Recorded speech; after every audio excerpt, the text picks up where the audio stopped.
Amazing na buhay. Magandang umaga.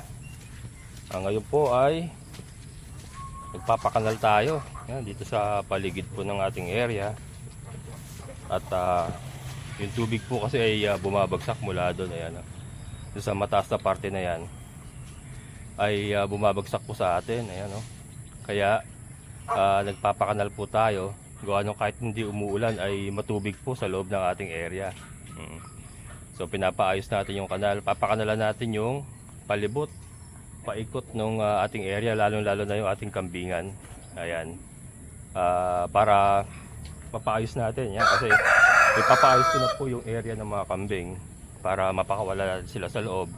At yan, medyo matutukan natin guys, kasi medyo napabayaan ko yung kambing. Na masyado po ako nag-concentrate sa mga manok and sa baboy. And yung mga kambing ay yan, permis ko nila po sinusuga dito. So napabaya ako sila guys. So isa rin po yun sa dahilan kung bakit nagkasakit si Tasha, kasi lagi sila nauulanan gawa nung nakatali nga sa labas. And then pag umaalis ako ay hindi sila kagad na ipapasok ko. So yun po ang naging cause ng pagkakasakit ni Tasha. Kaya ngayon naman po ay ipapaayos ko yung area nila para mapakawalat ko sila sa loob ng walang tali. And then meron lang po silang silungan. Alagyan natin ng silungan ng bubong para pag uulan ay makasisilong sila. So hindi po sila masyadong ma-expose sa tubig. At the same time, makapanginginain po sila ng maganda, kasi yan, yung mga ibang Madre de Agua ibibigay ko na sa kanila. Ipaparansa ko na sa kanila yan. Yan. Basta makita nyo guys, bibigyan natin sila ng area kasama po itong harap. Ay papaayos din natin yan para makakagala po sila sa loob ng walang tali. Ayan, so medyo asikasuhin natin yung kambing natin. At yan nga, na take for granted ko sila.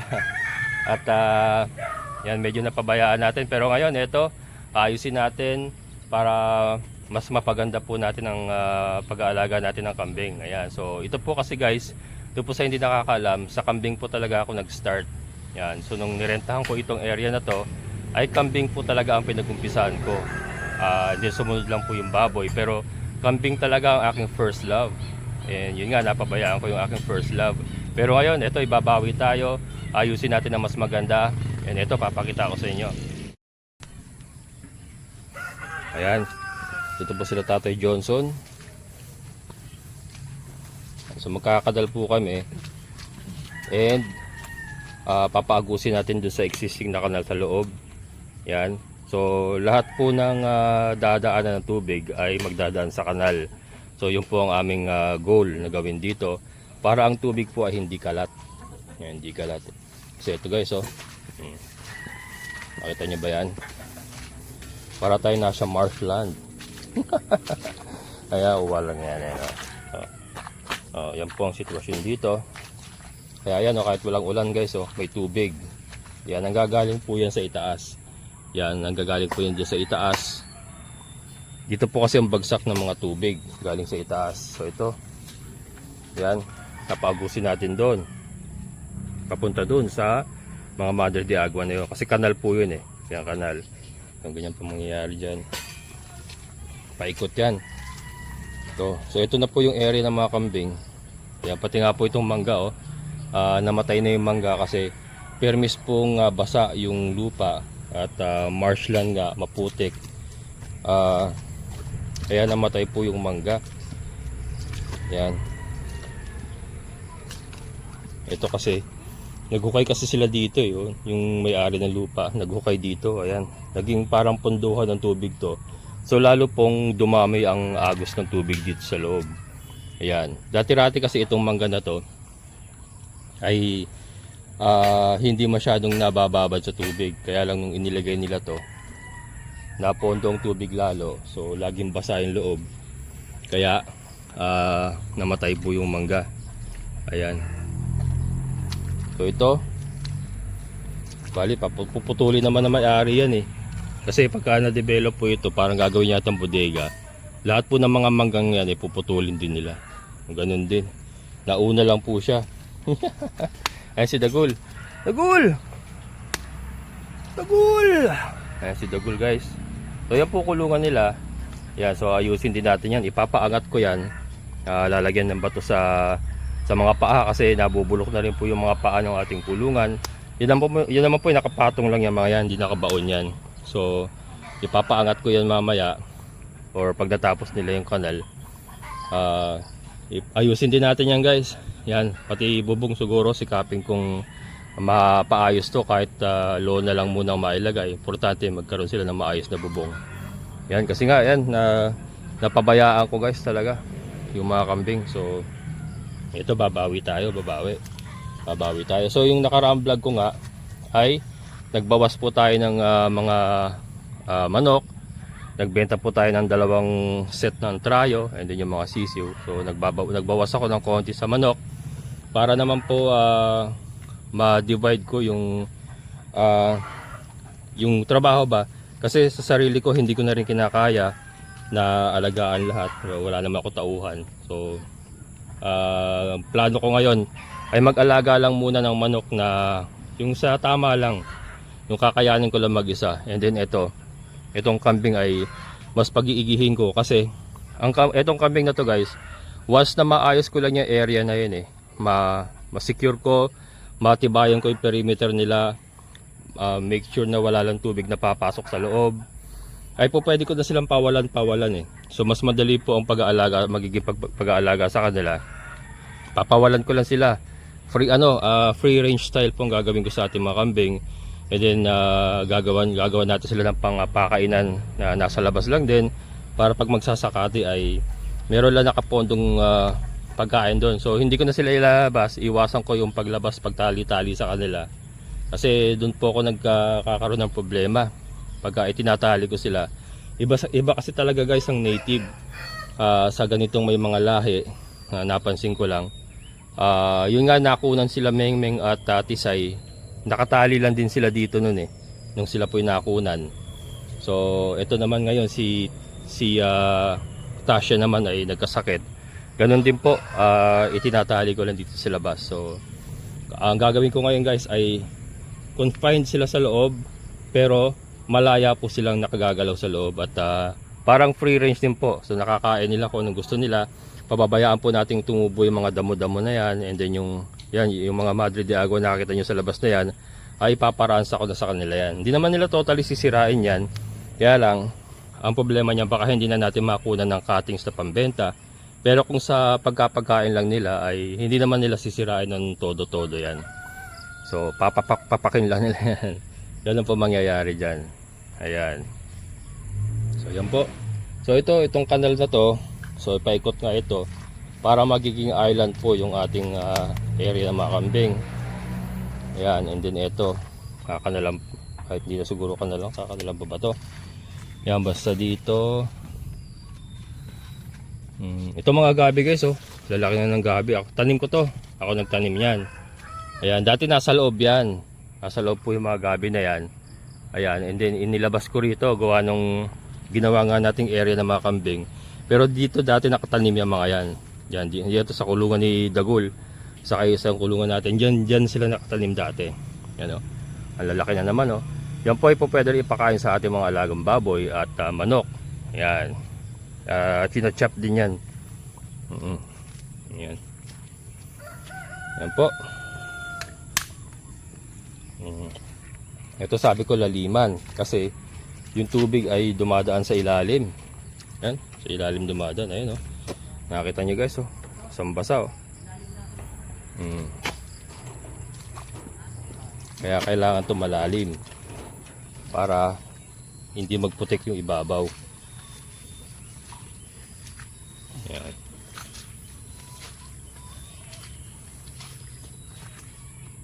Buti ngayon ay malambot ng lupa, kuha ng basa nga, so medyo madali, kaya lang malagkit ang galawan nila.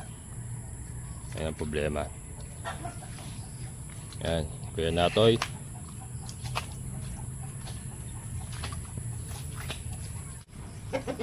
Ayan, nandito tayo sa loob. Nandito si Kuya Johnson. Ayan Kuya, ito kasi mga mga bato ba na step. Dito ka dito ka magkanal.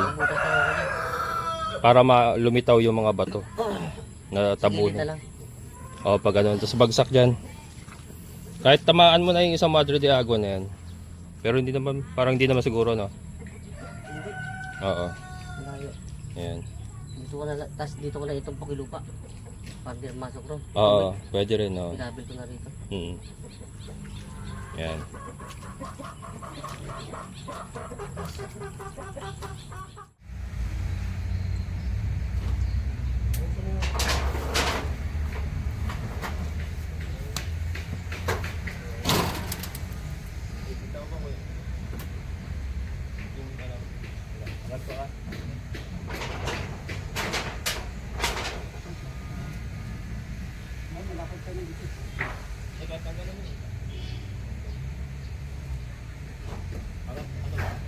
Alanganin ba? Hindi siya maluwag.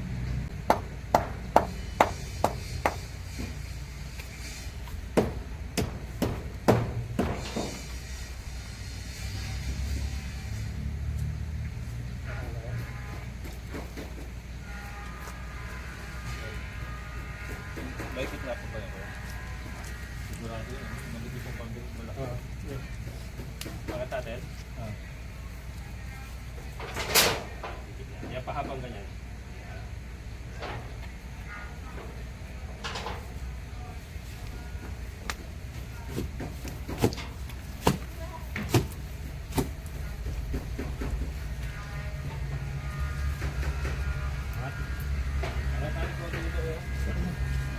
Pero kung malipit ito.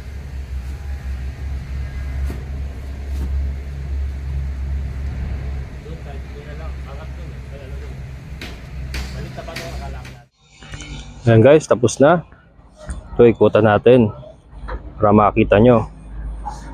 Ayan, so ito po. Ayan yung kahabaan na yan. Nakita nyo. Ayan, nakakanal na po yung buong gilid. Ito po kasi yung area ng mga kambing. And then meron na tayong existing na kanal sa loob. So idinugtong lang natin yung dito sa labas. Ayan. So makita nyo yung tubig. Ayan o. Tubig, walang ulan guys oh. Tirik na tirik ang araw. Walang ulan pero may tubig. So yan, ganyan po. So imagine kung wala po yung kanal na yan, ay yung tubig na yun kung saan saan pupunta. Kaya nagpuputik po yung ating area. Kaya ito, pinanala natin. Ayan. Labas ang tubig dito. Pasok doon sa existing na kanal natin. Papunta ron hanggang doon sa baba. Dire-diretso na sa baba yung palabas. So yun. Ayan. So, yan siya. Pinakita nyo. Ito mababaw pa nga ito. Sabi ko laliman nila kanina. Pero yan, subukan ko muna to. Pagka hindi umubra to, ay palalaliman ko pa yan. Yan. And ito kasi yung problema guys, yung butas nga na ginawa nung may-ari ng lupa. Yan. So pinalabas namin yung tubig. Pero nakita nyo may natira pa sa loob. Kasi malalim, medyo malalim po yung butas na yan. Yan, pinalabas natin para mabawasan yung tubig kasi nagkakatas po. Yung katas niya ay pumapasok sa loob. Ayun nga. So yung puno nga po ng mangga ay permis na basa dahil po dito sa butas na to. Gawa nung lagi may tubig to, yung tubig niya ay kumakatas sa ilalim, laging maputik yung lupa. Ayan. Kaya ito, sana itong kanal na to ay makatulong. Ayan o. So nakakanal na yung palibot guys. Nakakanal na yung palibot. Ayan. Nasira ibang gabi oh. Nasira ibang gabi. Laki oh. Binunot pa to. Hindi binunot guys, hindi. Ayan. Ito, matutubo naman uli yung mga yan. Ayan. So ito, nagkanal sila panibago rito. Ayan. Pasok na yan. Papasok yan doon sa loob. May kanal din doon sa loob. Ayan. So yun, pinalibutan po natin ng kanal yung ating area para ang goal nga po natin ay papanatili nating tuyo yung area ng mga kambing. Ayan, and then ito yung kulungan, pasyalan natin. Ayan. Nasa loob tayo guys, papakita ko sa inyo yung loob. Si Dugol nasa loob. So ito po ang plano natin. Yung ating mga kambing ay dito na mag-i-stay sa loob. Kaya pinapayos natin mga kanal para hindi ho magputik yung area at makagala po sila sa loob. So ang susunod ko po ay yung bakod, pero separate plug na po yun. Ayan o. So tinanggal na natin mga tali ng mga babae. Si Dagul lang kasi ang hindi natin pwedeng pawalan kasi naninira yan. Wawasakin niya lahat ng perimeter fence na yan, kaya kailangan ay nakatali si Dagul. Yan.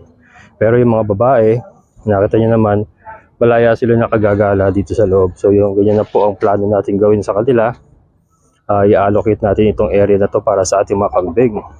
And then ito po, yung isa sa ginawa nila kanina,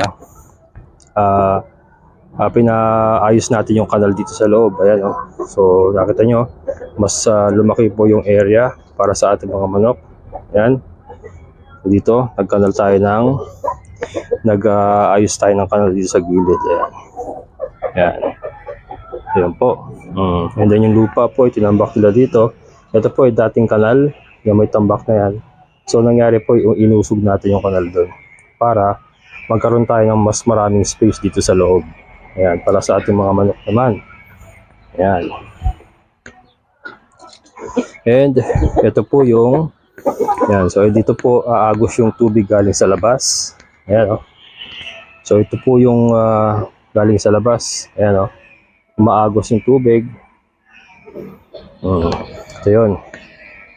Ayan, so yung galing sa labas, gilid. Ayan, yung gilid na kanal. Ayan. So dito po ang pasok niyan. Ayan. Ito yung existing natin na kanal.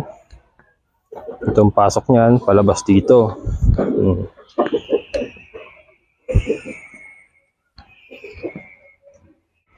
So doon, tapon ng tubig doon. Ito yung pinaka main kanal natin. Ayan, tapon tubig dito, diretso doon sa baba. Ayan, so diretso na doon sa baba yan. Ayan, so yung pong ginawa. And ito ay kinonect din nila yung galing doon. Ayan, kinonect din nila dito sa isang kanal. Ayan. So kinonect po natin yung mga kanal para yung tubig ay hindi kalat. So sa kanal po dadaan lahat ng tubig. Ano, medyo natutuyo na kagad eh. So kasi wala nang umaagos na tubig. Ano, medyo natutuyo na. Ayan. So ilang araw lang sana ay maging matuyo na. Ito yung isa pang pasokan ng tubig galing sa gilid. Ayan. Pasokan ng tubig din yan. Papunta naman doon din yung sa kanal. Ayan, kanal kasi yun sa may mga Madre de Agua na yan. Yung gitna niyan ay kanal. So papunta naman ng tubig doon para yung tubig ay hindi pumunta rito sa ating kambingan. Pero may tubig pa rin. Ito yung mga natira kanina. Yan. Baka kailangan panlaliman to. Kasi dumadaan sa ilalim yan guys eh. Siguro kailangan panlaliman. Anyway, hindi pa naman sila tapos. Yung bakod pa nga ayusin pa namin. So, or kahit ako na gumawa niya, madali lang naman yung laliman. Papalahin lang naman yan. Ayan. So ito. And yung mga iba pong lupa na nakuha nila ay tinambak nila dito kasi ito po ay parting mababa. Ayan o. Parting mababa po yan. Ayan. So itinambak nila yung ibang lupang nakuha nila sa kanal. And ito. Itinaas natin yung mga kulungan. Ayan, itinaas natin sa mga bato yung mga paa ng kulungan kasi halos nakalubog na. Although ano yan, yung ginawa ito guys ay nakapatong na ultimano sa bato yan, kaya lang katagalan, lumubog ng lumubog hanggang sa nawala na yung bato. So yan, pinaangat uli natin and then pinatungan natin ng panibagong bato. Ayan. So lahat po yan ay nakapatong na sa bato. Yan. Yan po. Yan. So nakita nyo? Yan.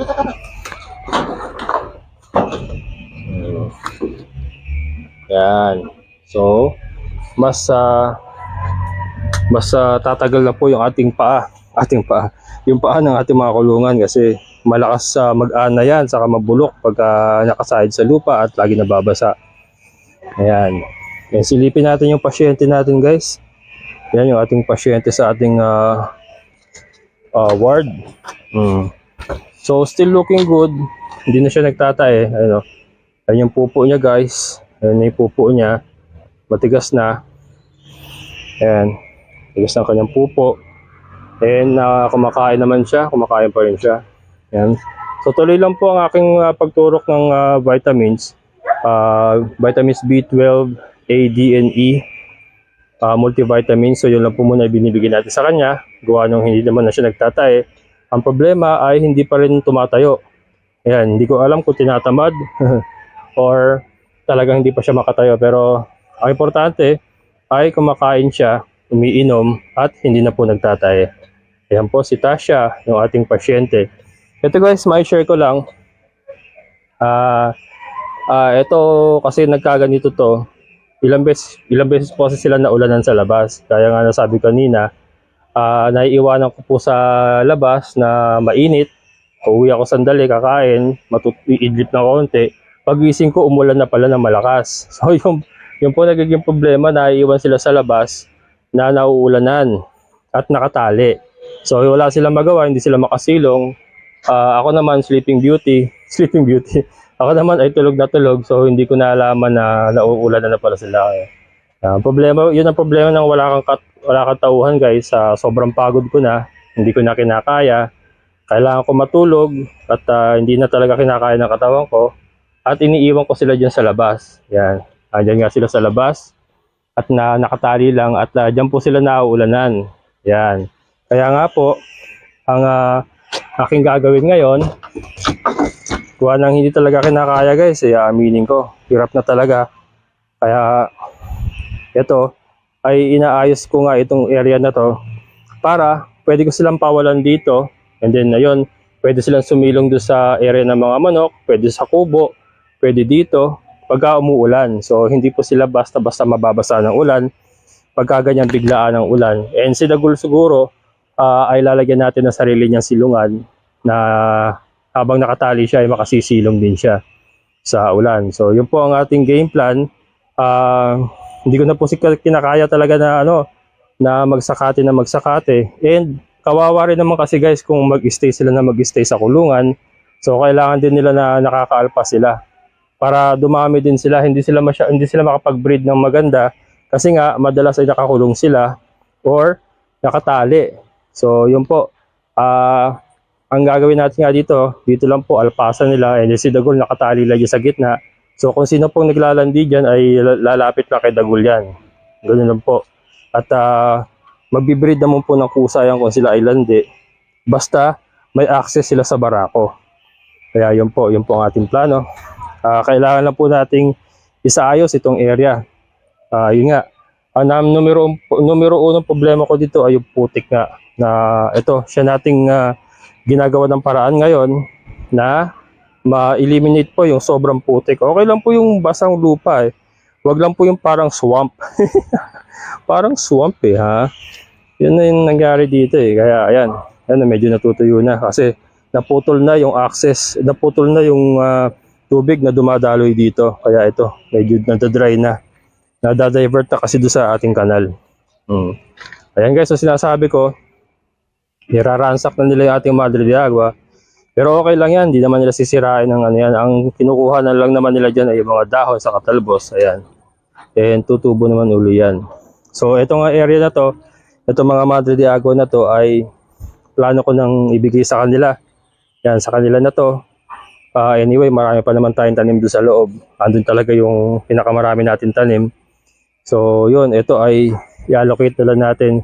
Yung mga nasa gilid-gilid naman na yan ay hindi na nilalapitan yan. Ito lang mga naka-expose na to ang binabanatan nila na binabanatan. So ayan yung city sayo. Si Bambi. Ayan.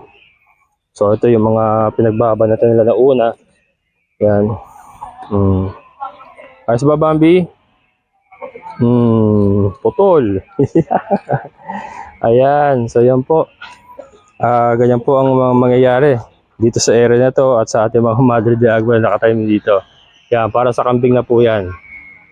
So hindi na tayo makakuha ng cuttings dito. Gawa ng ayan napuputol na, kinakagat nila, putol. So wala na pong chance tumangkad. Pero magtatalbos po na magtatalbos yan. Ang problema, hindi na siya tatangkad. Ang cuttings kasi kailangan natin ay yung mahaba, matangkad. Yun po yung nakukuha nating cuttings. So okay lang yan. Marami pa naman tayo sa loob. Kaya lang siguro baka mababawasan ang ating sales sa Madre de Agua. Ayan. Okay lang yan. Kasi ano na rin guys, nahihirapan din ako magsakati. So at least ito, pagkadating ko rito, mga around 10 o'clock, o pakakawalan ko lang sila. And then bahala na sila manginain dyan. Marami naman pagkain sa paligid. And then siguro pagka kalbong-kalbo na, ay yun po yung time na magsasakati tayo. And maglalagay tayo ng kawayan na pakainan guys, yung naka-elevate, yung hindi yung nilalagay natin sa lupa. Kaya maglalagay din po tayo ng pakainan. Baka doon na lang tayo maglagay ng pakainan para pag wala na talaga sila makain dito ay ipagsasakatin natin sila ng damo at may lagayan lang para hindi sumasahid sa lupa. Yan.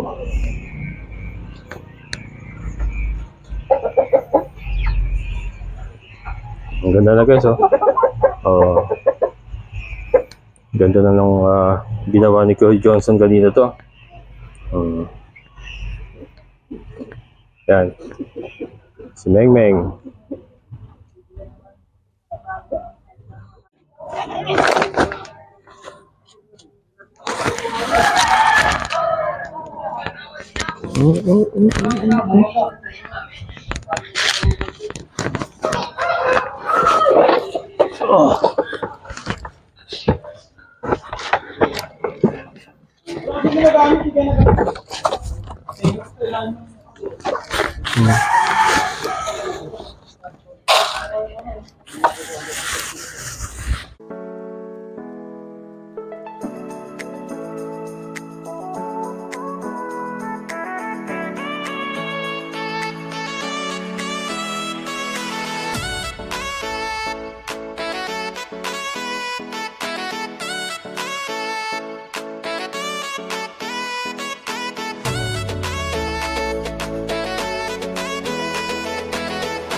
Ayan guys, ubos na.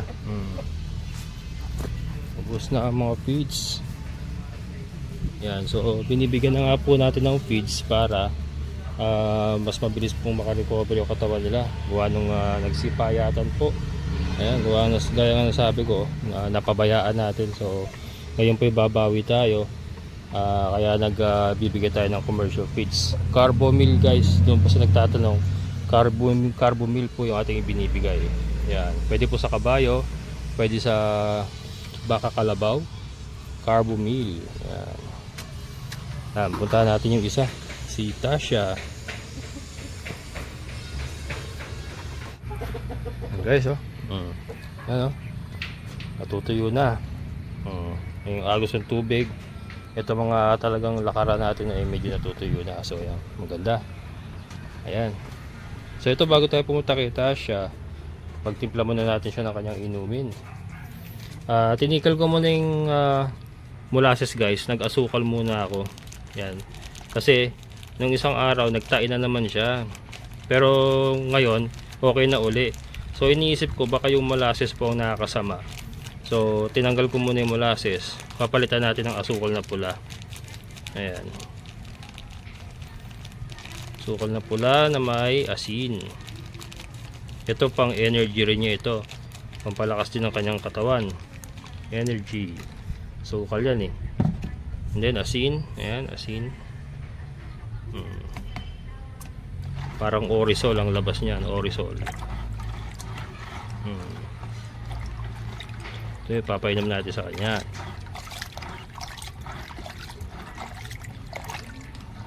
So, ayan. Painumin natin guys. Ayan, nag-iiyak na. Hindi lang. Nag-iiyak na. Nilaglag yung ano niya. Asa bubong to eh. Anong ka? Hindi ko muna kasi binibigyan ng ano guys, ng feeds. Kasi baka makasama rin yung feeds at hindi pa siya talaga fully recovered. Yan o. Uhaw na uhaw. Wawa naman. Yan guys, asukal at asin. Uhaw na uhaw. Wawa naman. Sorry, na-busy kasi pinapaayos natin yung lugar nyo para maging magandang lakaran mo. Grabe grabe. Yan, nauuhaw. Hindi ko napainom kanina eh. Yan. Pero yung damo naubos niya na halos. Marami kanina yung binigay ko na sa kanya yung damo na yan eh. Damo at malunggay. Ubos na. Nagustuhan niya yung asukal guys eh. Matamis kasi eh. Yan, dalawa lang yan eh. Uhaw siya o nagustuhan niya yung asukal. Yan, kasi ngayon ko lang po siya binigyan ng asukal. Gawa nung tinigil nga po muna natin yung yung molasses at baka doon siya nahihit nung pagkatain niya rin eh. Ubos ubos guys isang tabo yung binigay ko na yun mamaya uli meron ka pa naman asukal doon baka mabigla ka naman pero yung pupo niya okay naman na kaya lang hindi pa siya makatayo. Ano ba, hindi ka pa talaga ba makatayo o ayaw mong tumayo? Ayan, bukas guys ay ikatlong araw simula nung tinurukan ko siya ng Norobit. So bukas ay turo ulit tayo ng Norobit. Ayan. Ayan yung pupo niya.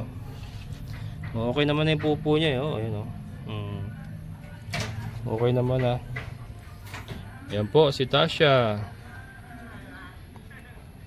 Ayan guys, yun po ating update sa ating mga kambing. And ito nga, unti-unti po tayong babawi at unti-unti po nating ayusin ang kalagayan ng ating mga kambing.